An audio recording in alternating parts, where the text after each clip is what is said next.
3 سال کا عرصہ حضور پاک صلی اللہ علیہ وسلم اور صحابہ کے ساتھ ایسا گزرا کہ قید خانے میں رہے، اور وہ قید خانہ ایسا قید خانہ تھا جہاں نہ پانی کا انتظام تھا نہ جہاں کھانے کا انتظام تھا۔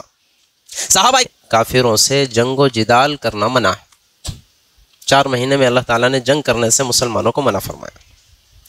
تو ان اشہر حرم کی بابت فرمایا جا رہا ہے، چونکہ ایک اعلان ہو رہا تھا اللہ کے نبی کی جانب سے، اور وہ ذی الحجہ میں ہو رہا تھا، حج کے موقع پر ہو رہا تھا۔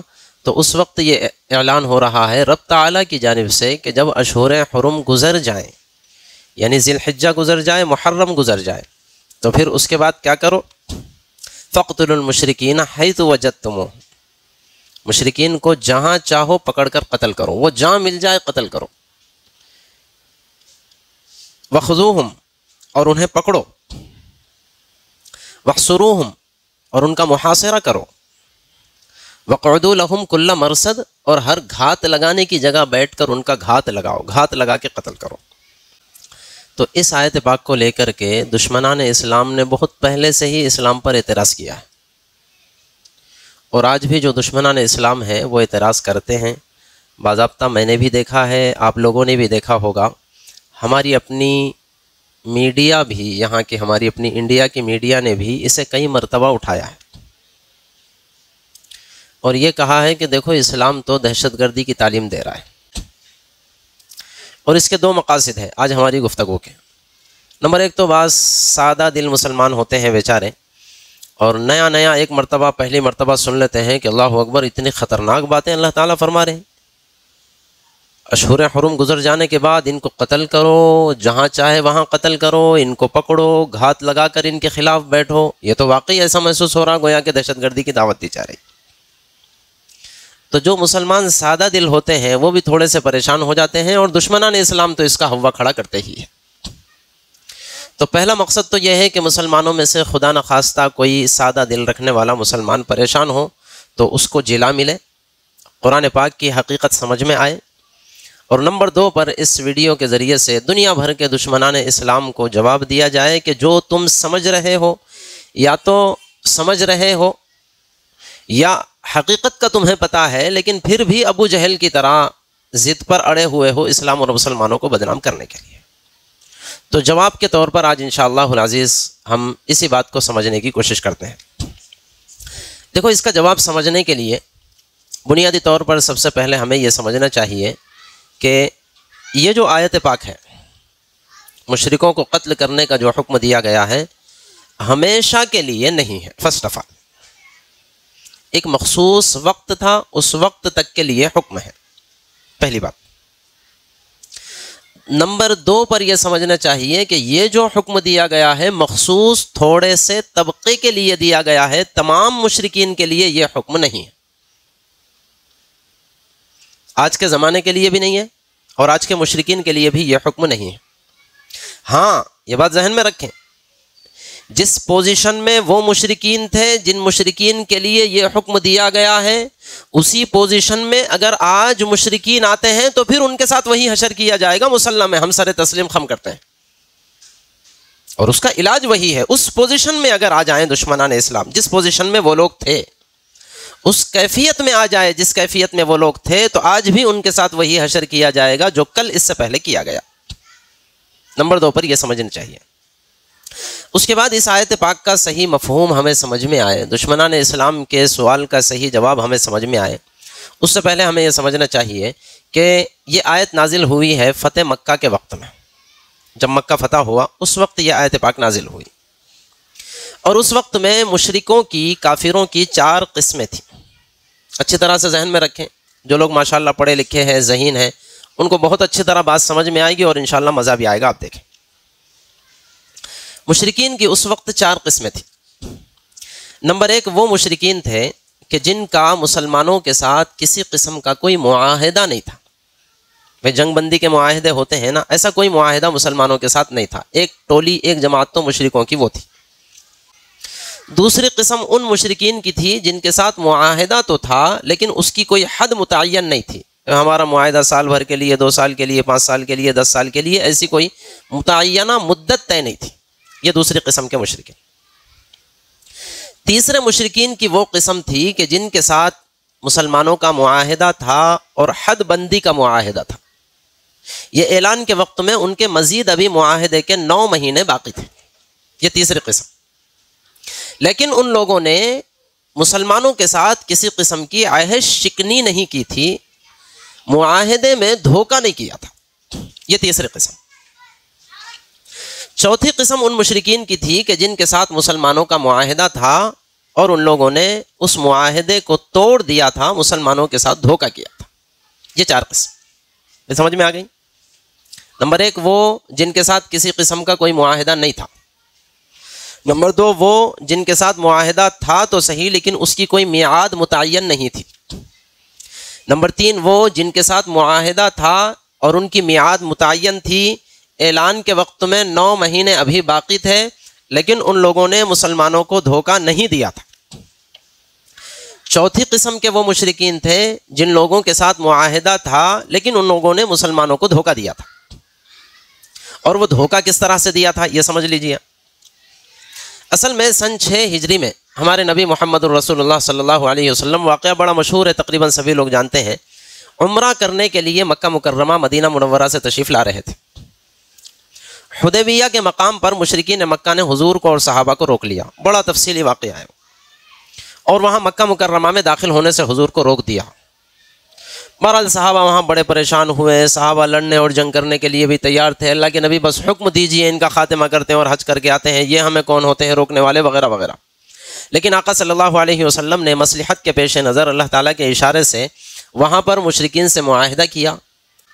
بہرحال اس معاہدے کا تذکرہ کرنے کی ضرورت اس وجہ سے پڑی کہ اس معاہدے میں ایک بات یہ بھی طے پائی تھی کہ مدینہ منورہ مکہ مکرمہ میں جتنے لوگ اس وقت ہیں ان میں سے اگر کوئی ہمارا ساتھ دینا چاہے، یعنی ہمارا حلیف بننا چاہے، معاہدہ جب ہوتا ہے تو اس میں بھائی دو قوموں کے درمیان، 2 برادریوں کے درمیان، 2 خاندانوں کے درمیان معاہدہ ہو رہا ہے تو بقیہ بہت سارے لوگ ہوتے ہیں جن کا معاہدے سے تعلق نہیں ہوتا، تو وہ لوگ بھی بعض مرتبہ ایسا ہوتا تھا کہ کسی ایک کے قریب ہو جاتے تھے، ہم تمہارے حلیف ہیں، وہ کسی حلیف ہے، حلیف ہو جاتے تھے کا مطلب ان کے ساتھی بن جاتے تھے۔ معاہدے میں یہ طے پایا کہ مکہ مکرمہ میں رہنے والے جتنے لوگ ہیں وہ اگر ہم دونوں میں سے کسی کے حلیف بننا چاہے تو بن سکتے ہیں۔ اصل معاہدہ کس کے درمیان ہو رہا تھا؟ قریش کے درمیان اور محمد الرسول اللہ صحابہ کے درمیان۔ تو مکہ مکرمہ میں 2 قبیلے تھے، ایک بنو بکر کا اور ایک بنو خزاعہ کا۔ بنو خزاعہ، بنو بکر نے قریش کے اپنے آپ کو حلیف بنانا بہتر سمجھا، چنانچہ وہ لوگ قریش کے حلیف بن گئے، قریش کے ساتھی بنے، قریش کے بھائی بنے۔ اور بنو خزاعہ نے محمد الرسول اللہ صلی اللہ علیہ وسلم اور مسلمانوں کا اپنے آپ کو حلیف بنا لیا کہ ہم اب ان کے ساتھ ہیں، اور معاہدہ طے پایا 10 سالوں کے لیے۔ یہ معاہدہ طے پایا کہ اب آئندہ 10 سال ہم لوگوں کے درمیان جنگ بندی رہے گی، ایک دوسرے کے خلاف تلوار نہیں اٹھائیں گے، اور اگر کسی دوسری قوم کے ذریعے سے کسی اور کی جنگ ہوتی ہے تو پھر ہمارے دشمنوں کا بھی ساتھ نہیں دیں گے۔ اس طرح سے معاہدہ ہوا۔ بہرحال سن 6 میں یہ معاہدہ ہوا، 7 تک دونوں اپنے معاہدے پر برقرار رہے۔ حضور نے سن 7 میں عمرہ فرما لیا۔ عمرہ ختم ہونے کے بعد بھی 5-6 مہینے تک تقریباً امن و امان رہا۔ 5-6 مہینے گزرنے کے بعد بدمعاشی کی بنو بکر نے، مسلمان اور حضور اور صحابہ کہاں ہیں؟ تقریباً 450-500 کلومیٹر دور مدینہ منورہ میں، اور یہاں پر حضور پاک صلی اللہ علیہ وسلم کا حلیف ایک قبیلہ بنو خزاعہ ہے، حضور کا حلیف ہے نا بنو خزاعہ۔ بنو بکر نے بدمعاشی کی، ایک مرتبہ رات کے وقت میں یہ سوچا کہ نمبر 1 تو رات ہے، ہم مار دیں گے، نکل جائیں گے، کس کو پتہ چلے گا، دوسرے یہ کہ محمد تو صلی اللہ علیہ وسلم اتنی دور بیٹھے ہوئے ہیں، انہیں کیا اطلاع ملے گی۔ چنانچہ اس زعم میں آ کر کے باضابطہ قریش کو اپنے ساتھ پلاننگ میں لے کر کے قریش کے نوجوانوں کی مدد کے ذریعے سے، قریش کے ہتھیاروں کی مدد کے ذریعے سے بنو بکر نے بنو خزاعہ پر حملہ کیا اور اس رات بہت سارے بنو خزاعہ کو مار دیا۔ بہرحال اس کے بعد حضور تک یہ اطلاع پہنچی، ہمارا حلیف ایک قبیلہ ہے بنو خزاعہ، اس کے ساتھ ان لوگوں نے ایسی بدمعاشی کی ہے اور معاہدے کو توڑ دیا، معاہدے کی خلاف ورزی کی، مسلمانوں کے ساتھ دھوکہ دیا۔ اب حضور پاک صلی اللہ علیہ وسلم نے تیاری فرمائی جنگ کرنے کی مشرکین کے خلاف، جن لوگوں نے اس طرح سے غداری کی تھی۔ یہ وہی چوتھی قوم، چوتھا طبقہ جن کے ساتھ معاہدہ تھا لیکن ان لوگوں نے معاہدے کو توڑ دیا، وہی چوتھا طبقہ۔ ان کی وجہ سے آقا صلی اللہ علیہ وسلم نے جب انہوں نے معاہدے کو توڑ دیا تو پھر سبق سکھانا ہمارے اوپر لازم ہے۔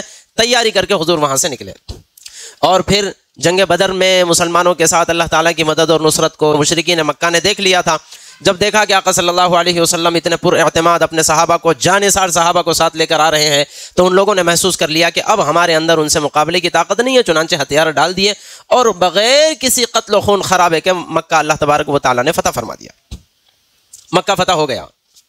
اب ہمیں یہاں سے یہ ذہن میں رکھنا چاہیے کہ مکہ فتح ہو جانے کے بعد حضور نے کیا فتح کیا؟ مکۃ المکرمہ۔ کون سا مکہ ہے وہ؟ جس مکہ میں حضور پاک صلی اللہ علیہ وسلم کو 13 سال تک 1 منٹ اور 1 سیکنڈ بھی انہی مشرکین نے چین کا سانس لینے نہیں دیا تھا۔ کیا کیا گزری مکۃ المکرمہ میں حضور پر ہم سب جانتے ہیں۔ حالانکہ حضور وہیں کے پیدائشی تھے اور وہیں کے رہنے والے حضور پر بیعت کر رہے تھے، مسلمان بن رہے تھے، لیکن کتنا حضور کو اور صحابہ کو پریشان کیا گیا، واقعات ہم سب سنتے رہتے ہیں۔ اگر ذرا سی جھلک دکھلاؤ تو وہ حضرت بلال حبشی کا واقعہ معلوم ہے۔ مکۃ المکرمہ اور سعودیہ اور وہاں کی تپتی ہوئی ریتیلی گرم دھوپ پر چت لٹا دیا جاتا تھا اور سینے پر بڑی چٹان رکھ دی جاتی تھی اور یہ کہا جاتا تھا کہ یا تو اللہ تبارک و تعالیٰ کا کلمہ چھوڑ دے، محمد کا ساتھ چھوڑ دے، یا اسی طرح سے تڑپ تڑپ کر کے جان دے دے۔ حضور راستے سے گزرتے اور صبر کی تلقین کرتے، بلال صبر کرو، اللہ تبارک و تعالیٰ کی مدد ہمارے ساتھ ہے۔ سب سے پہلی شہادت دینے والی مسلمانوں کے اندر امی جان حضرت سمیہ رضی اللہ تعالیٰ عنہ، منحوس ابو جہل نے 2 اونٹوں کے ذریعے سے ان کی دونوں پیروں کو باندھ دیا اور دونوں اونٹوں کو دونوں طرف چلایا اور اس ملعون نے ایک برشا لے کر کے حضرت سمیہ کے نازک جگہ پر مارا، 2 ٹانگوں کے درمیان سے یوں مارا کہ 2 ٹکڑے ہو گئے اور لمبی چر گئی۔ آپ اور آپ کا بیٹا دونوں قید تھے، راستے سے محمد الرسول اللہ جاتے تو صبر کی تلقین کرتے، سمیہ صبر کرو، اللہ تبارک و تعالیٰ کی مدد آج نکل ہمارے ساتھ آنی ہے۔ امی جان نبی پاک صلی اللہ علیہ وسلم کی 2 بیٹیوں کو محض اس ذاتی دشمنی کی وجہ سے ایک ساتھ طلاق دی گئی۔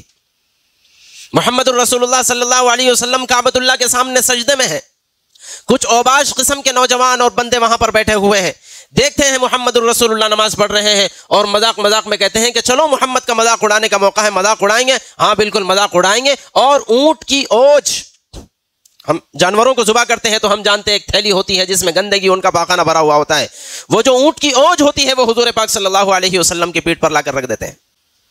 3 سال کا عرصہ حضور پاک صلی اللہ علیہ وسلم اور صحابہ کے ساتھ ایسا گزرا کہ قید خانے میں رہے، اور وہ قید خانہ ایسا قید خانہ تھا جہاں نہ پانی کا انتظام تھا نہ جہاں کھانے کا انتظام تھا۔ صحابہ اکرام درخت کے پتے کھا کر 3 سال گزار رہے ہیں۔ بعض صحابہ فرماتے ہیں ہم نے اتنے درخت کے پتے کھائے کہ ہمارے جبڑے چھل گئے تھے۔ ایک صحابی رضی اللہ تعالیٰ عنہ فرماتے ہیں اس قید کے زمانے میں رات کا سناٹا تھا، اندھیرا تھا، بھوک کی بیتاب بھی پڑی ہوئی تھی، پریشان حالی میں کہیں چلتا جا رہا تھا، میرے پیروں پر کوئی کچا اور گیلا نظر آیا، مجھے یہ دیکھنے کی فرصت نہیں ہوئی کہ کیا ہے، بھوک اتنی زیادہ شدت سے لگی ہوئی تھی، میں نے اٹھا کر کے کھا لیا، میں نہیں جانتا کہ وہ کوئی سپلک تھا یا سانپ کا بچہ تھا یا گرگٹ تھا یا کوئی مینڈک تھی۔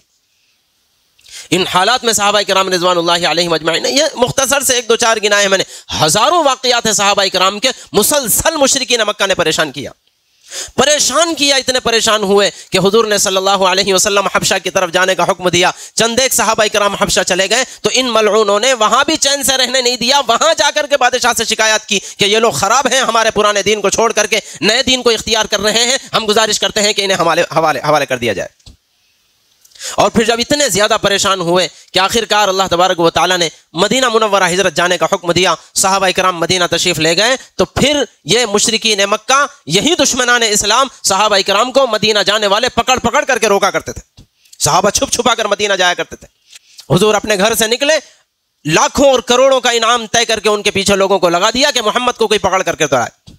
کبھی قتل کے در پہ ہو گئے، کبھی یوں پریشان کیا، وہاں جانے بھی نہیں دیا۔ پھر جب مدینہ منورہ پہنچ گئے تو وہاں جانے کے بعد بھی سازشیں ختم نہیں ہوئی، مشرکین مکہ کی وہاں جانے کے بعد بھی سازشیں ختم نہیں ہوئی۔ وہاں کے یہودیوں کو اور اوس اور خزرج کو اور دوسرے لوگوں کو اپنے ساتھ لے کر کے ہمیشہ لوگوں کو جو ہے ڈرایا کرتے تھے، مسلمانوں کے خاتمے کی بات کیا کرتے تھے، اور وہاں منافقین پیدا کیے، منافقوں سے کانٹیکٹ تھا، اور یہ کہا کرتے تھے کہ ایک وقت آئے گا ہم بڑا لشکر جمع کر رہے ہیں، ادھر سے ہم حملہ کریں گے، اندر سے تم حملہ کر دینا، اور 100% مسلمانوں کا خاتمہ کریں گے۔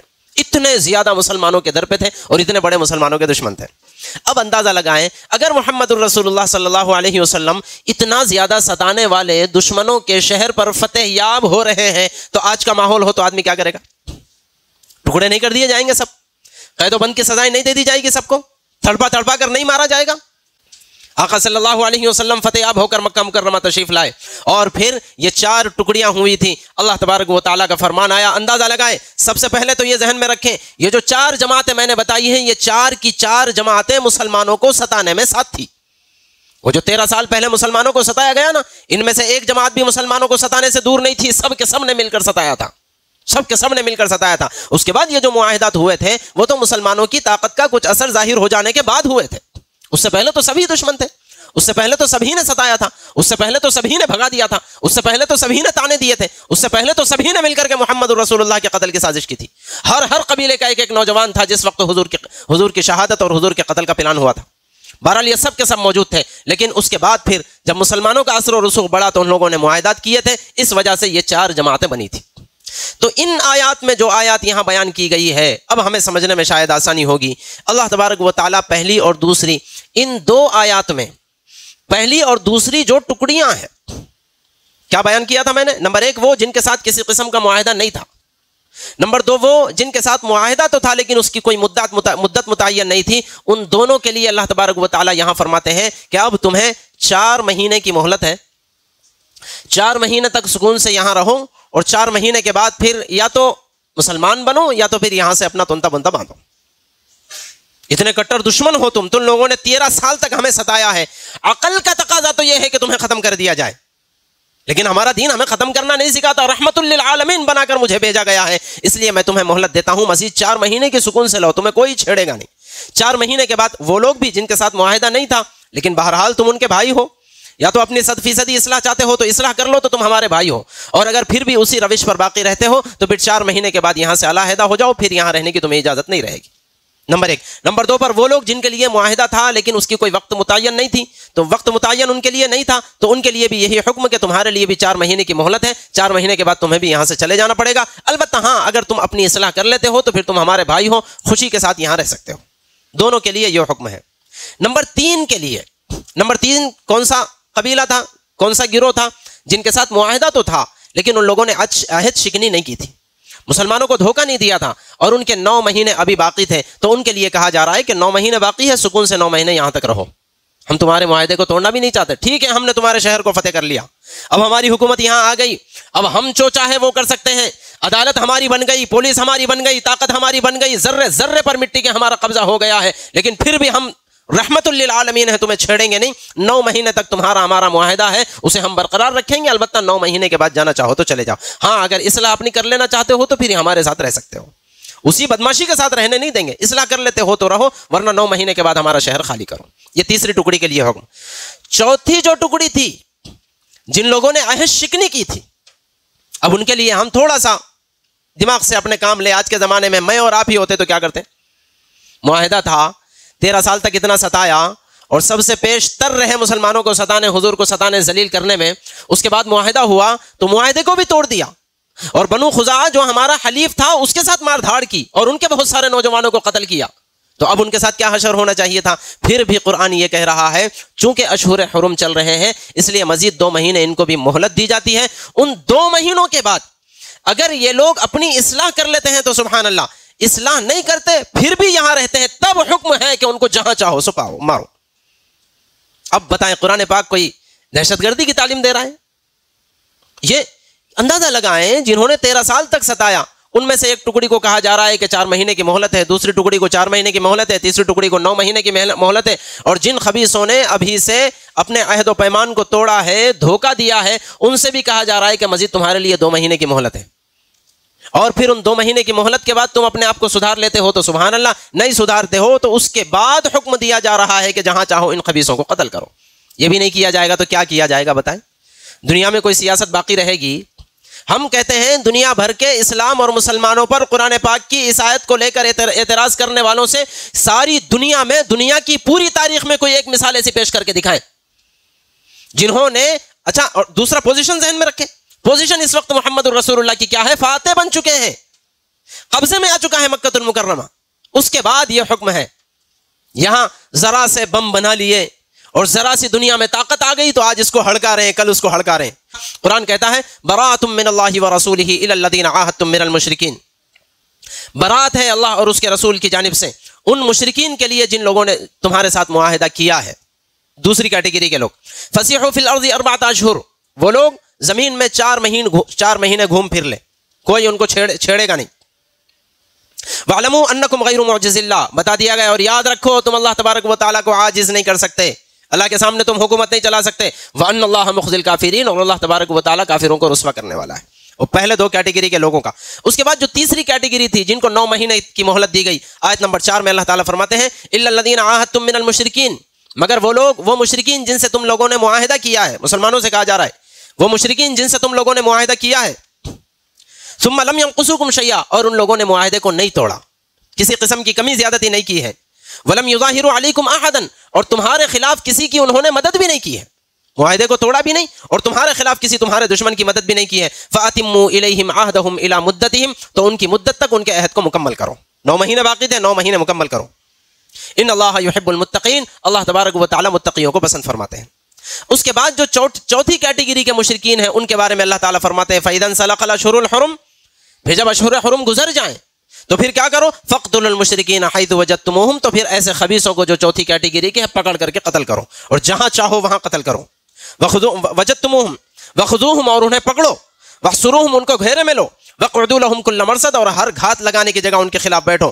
فَإِن تَابُوا، آگے اللہ تعالیٰ فرماتے ہیں فَإِن تَابُوا وَأَقَامُوا الصَّلَاةَ وَآتُوا الزَّكَاةَ فَخَلُّوا سَبِيلَهُمْ، اگر اتنے منحوس اور ملعون لوگ بھی اپنی اصلاح کر لیتے ہیں تو پھر ان کا راستہ چھوڑ دو، ان کو کچھ کہنے کی تمہیں اجازت نہیں ہے۔ سبحان اللہ، اتنے خبیث لوگ جنہوں نے 13 سال تک بھی مارا اور اتنی خطرناک انداز میں معاہدہ کیا، حضور نے اس معاہدے کو قبول فرمایا، بہت نیچے گر کر کے معاہدے کو قبول فرمایا، اس میں بھی عہد شکنی کی، اس کے باوجود فرمایا جا رہا ہے پھر بھی اگر اصلاح کر لیتے ہیں تو چھوڑ دو، پھر انہیں مارنے کی اجازت نہیں ہے۔ فخلوا سبیلہم ان اللہ غفور الرحیم، بلا شبہ اللہ تبارک و تعالیٰ خوب مغفرت فرمانے والے، رحم کرنے والے ہیں۔ اس میں مسلمانوں کو یہ اشارہ دیا گیا ہے، کہیں کسی مسلمان کے ذہن میں یہ بات نہ آ جائے کہ اتنے زیادہ ذلیل لوگوں کو ہم کیوں چھوڑ دیں، تو اللہ تعالیٰ فرما رہے میں رحیم ہوں، تم بھی اپنے اندر رحم کی صفت پیدا کرو۔ یہ اتنی بات تو مکمل ہوئی۔ اس کے بعد 2 باتیں مزید ذہن میں رکھیں، اس سے اگلی آیت ہے، اللہ تبارک و تعالیٰ فرماتے ہیں اتنا سب ہو جانے کے بعد اگر کوئی مشرک، چاہے پہلی کیٹیگری سے ہو، دوسری سے ہو، تیسری سے ہو، چاہے چوتھی کیٹیگری سے ہو، کوئی بھی مشرک ہو، وہ اگر تم سے یہ گزارش کرتا ہے کہ مجھے مزید یہاں کچھ رہنے کی اجازت دیجیے، تم سے ٹھکانہ مانگتا ہوں، تو پھر خوشی سے اسے اجازت دے دو۔ محبت سے اگر اجازت مانگتا ہے اور یہ چاہتا ہے کہ میں تمہارے دین کو دیکھنا پرکھنا چاہتا ہوں، تمہارے اللہ کا کلام سننا چاہتا ہوں، تو اس کو اپنے ساتھ رکھو، اچھے اخلاق کا مظاہرہ کرو، اللہ کا کلام اسے سکھلاؤ، دین کی تعلیمات اسے دو، شاید کہ وہ مسلمان بن جائے، شاید کہ اس کی دنیا اور آخرت کامیاب ہو جائے۔ اللہ تعالیٰ فرماتے ہیں وَإِنْ أَحَدٌ مِّنَ الْمُشْرِكِينَ اسْتَجَارَكَ، اور اگر ان مشرکین میں سے کوئی بندہ تم سے ٹھکانہ مانگے فَأَجِرْهُ، تو اسے ٹھکانہ دے دو، حتیٰ یسمع کلام اللہ، یہاں تک کہ وہ اللہ تبارک و تعالیٰ کا کلام سن لے، دین اسلام کو اچھی طرح سے دیکھ لے۔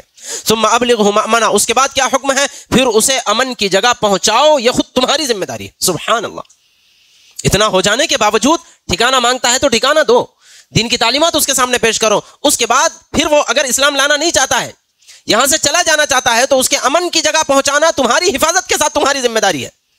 یہ سب کوئی کر سکتا ہے اپنے دشمنوں کے ساتھ۔ ذالک بانہم قوم لا یعلمون۔ آگے ایک جملہ مزید، ایک آیت کے بعد، ایک آدھے صفحے کے بعد اللہ تعالیٰ مزید ایک مرتبہ فرماتے ہیں فإن تابوا وأقاموا الصلاة وآتوا الزکاة فإخوانکم فی الدین، مسلمانوں سے کہہ رہا اگر وہ لوگ اپنی اصلاح کر لیں تو یاد رکھو وہ تمہارے بھائی ہیں۔ اتنا سب ہو جانے کے باوجود اگر وہ لوگ اپنی اصلاح کر لیتے ہیں تو پھر وہ تمہارے بھائی ہیں۔ وَنُفَصِّلُ الْآيَاتِ لِقَوْمٍ يَعْلَمُونَ۔ اللہ تعالیٰ ہم سب کو کامل دین پر عمل کرتے ہوئے اسی پر جینے مرنے کی توفیق نصیب فرمائے۔ آمین۔ وآخر دعوانا ان الحمد للہ رب العالمین۔